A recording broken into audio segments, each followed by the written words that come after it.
விடியா ஆட்சியில் சென்னை பல்கலைக்கழகத்துக்கு 1.5 ஆண்டுகளாக துணைவேந்தர் நியமிக்கப்படாத நிலையில் பட்டமளிப்பு விழா நடைபெற உள்ளது. தமிழகம் முழுவதும் 168 கல்லூரிகளை நிர்வகிக்கும் சென்னை பல்கலைக்கழகத்தின் 166வது பட்டமளிப்பு விழா இந்த மாத இறுதியில் நடைபெறும் என அறிவிக்கப்பட்டுள்ளது.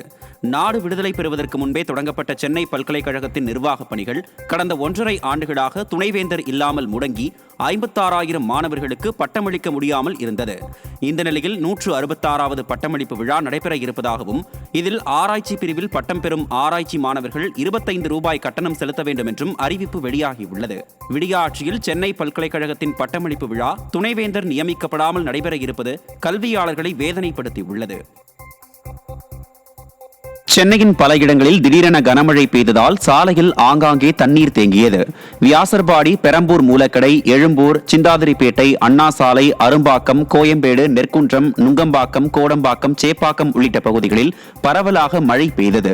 மேலும் காசிமேடு, ராயபுரம், திருவொற்றியூர், வண்ணாரப்பேட்டை ஆகிய பகுதிகளிலும் காற்றுடன் கூடிய கனமழை பெய்தது. இந்த மழையால் சாலையில் ஆங்காங்கே மழைநீர் தேங்கி நின்றதால் போக்குவரத்து நெரிசல் ஏற்பட்டதால் வாகன ஓட்டிகள் கடும் சிரமமடைந்தனர்.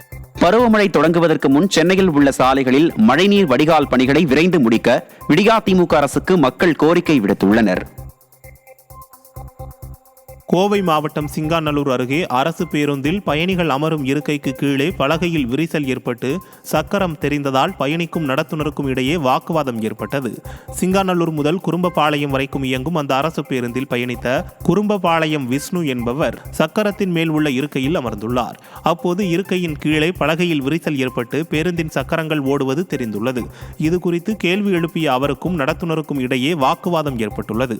இருவருக்கும் இடையேயான வீடியோ வெளியாகி பரபரப்பை ஏற்படுத்திய நிலையில் முறையாக நடவடிக்கை எடுக்க விடியா அரசை பலரும் வலியுறுத்தியுள்ளனர்.